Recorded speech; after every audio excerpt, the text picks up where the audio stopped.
top billing. All right, top billing. This ain't going to take long because the fight didn't take long. Obviously, this is not a highlight channel. This is a film study. So we'll only take in review here a couple of aspects because this fight between Breazeale and Wilder didn't last that long at all, right? All right, so I want you to pay attention to distance management right here. Wilder does a great job of distance management. I think this replay angle right here, man, hey, WBC, Al Heyman, you see me, I'm doing my thing right here. I'm not showing full, like Bleacher Report, showing you full fight or anything like that, man. So holla at your boy and give me the Skycam version of boxing. I'll watch this all day long. But check this out right here. All right, so pay attention right here. You're always going to see this amount of distance right here between Wilder and Breazeale. And it's from Wilder being more of a counter puncher, right? And keeping his outside foot on the outside of Breazeale's foot, right? You see it right here? Breazeale's the aggressor, but as always, he stays just out of range. Look, just out of range, right? See, what you don't want to do, a lot of these people, right? A lot of the fighters, they do stuff where they'll leap back, right? Then they'll be out of range to counter. Wilder wants to be subtly out of range so he can fire a counter, and he's usually going off of a 1-2. He doesn't have a variation or a big variance in his punch combination. It's usually just the 1-2. And if you see right here, just staying out of range. See him circling right there? Not going straight back necessarily, just a circle. So here's the moment of impact right here. So once again, what did I tell you? Want to see that same amount of distance and keeping his foot on the outside right there because he'll have the leverage. If Breazeale shoots in with a jab or he comes over with a hook or something like that, all he is coming subtly out of range, but he also is going to shoot back, right? He's going to shoot with the 1-2 coming over. So here we go. Look at that. See, what's that right there? He's testing the range, It's a range finder. So he's testing the range. You know where to position his foot at right there. So look at that. So he doesn't necessarily even have to counter punch in this one right there. He tested out the range. You know he's in range to hit the jab or at the very least shoot the jab to where that's close. And you know your power punch is going to have a little bit more distance to it. So right there, that was pretty much the end of it right there. That put Breazeale on autopilot. He was done. He was done right there. He tried to shake it off right there. But you can see he's like a cobra. He steps in. You see with the step in with the jab, look at the lead foot. Step in right off the back foot, then you still come behind there right there, and then it's more of a torque from your waist. Shoot it from the waist. That's where you get that power from. He's like a puncher.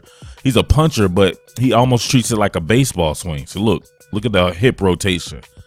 You're getting a lot of your power comes from your base. A lot of people throwing stuff from the shoulders and they try to throw it hard. It's only so much you can get by throwing from the shoulders. You got to have that base with you, and Deontay Wilder does a great job of that. All right, so remember, Breazeale is already on autopilot. This particular punch right here puts him on autonomous driver. If you don't know what that is, go look at Tesla, just like I'm looking at getting one right here. They have the mode to where as long as you keep your hand on the wheel, that bad boy will do all the work for you. So right now, Breazeale is just going from muscle memory, but he's about to be put on autonomous driver right now. So check this out right here. So he caught him coming in right there, right? He caught him coming in with a jab. So he had good timing right there. But look at the 50-foot jab this guy has. Look how much distance is covered with his jab, right? So if you coming in lazily, check this out. You're coming in lazily. He's not even coming in with a punch. He's just coming in with his head, right? So he comes in with his face, shoots a lazy jab. Look at it. Look at the lazy jab right here. And Breazeale has a good reach himself, but look at the distance covered right here. Because why? Look at the base. All right. Right there. See, now you got caught. Look. He's caught with a lazy jab, still up in the air right here. Now his face is open. So what's your exit strategy when you throw a lazy jab like that? You can't. You can't do anything. What are you going to block with your right hand? You can't do nothing. So check this out right here. You got to take one. Oh, right there. Autonomous driver. You can see right now the Lord has taken the wheel because look at him. Yes. Lord taking the wheel. Look at his balance now. It's done. But look at Wilder, man. He gets so wild in these follow-up exchanges. He connects one time right there, and now look at him. He doesn't care about distance management anymore. He's just flailing. So think about this, man. If he were to step back and collect himself and then go back with the 1-2, he's still trying to do the 1-2, but he's doing it on the run, right? Trying to connect right there. So he smothered his own work.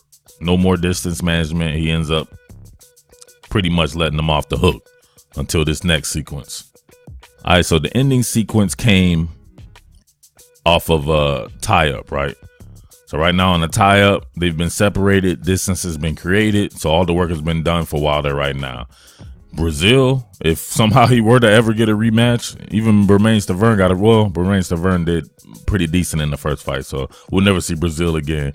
I don't even know if Breazeale woke up anyway. So sometimes they bury the bodies, because if he ain't wake up, you know what I'm saying, they don't want the press to get on it, so they'll just bury Breazeale somewhere out in the desert. But check this out right here. He needs to smother. He needs to somehow make it rough and smother Deontay Wilder, right? Does not need to be fighting that range like this. It's too much range with somebody with a little bit more reach than you and is faster than you. So we'll see. Remember what I tell you about it? He steps in and strikes like a cobra with a 1-2. Look at that. Oh, range finder. That jab was there just for the right hand to come with more torque. Look at that. He didn't even shoot it nowhere. He didn't even really try to hit him. He just threw it out there just to get the torque on the right hand. And good night, Irene. Right to the temple. Look at that. His body didn't even have anywhere to fall. That's one of the hardest punches ever. You can hear it on the TV copy. Boom. Look at that. He fell in sections. Look, 1 section, 2 sections, 1 section, 2 sections, 3 sections, laid out. Now look at this. They have to outline this dude in chalk right there. Outline him in chalk. Damn, man. Another one bites the dust. Messing with the Bronze Bomber. Perhaps the hardest hitter ever in the heavyweight division. Hardest hitter ever, period. All right. So another one chalked for your boy, the Bronze Bomber. I love watching the Bronze Bomber fight. It's not all about the technicality of it, but you have to recognize that there is some technicality involved. It may not be with the punching combinations or the way he throws his punches, but his ability to manage distance. You can see it all the time, even in the Luis Ortiz fight when he finished him off.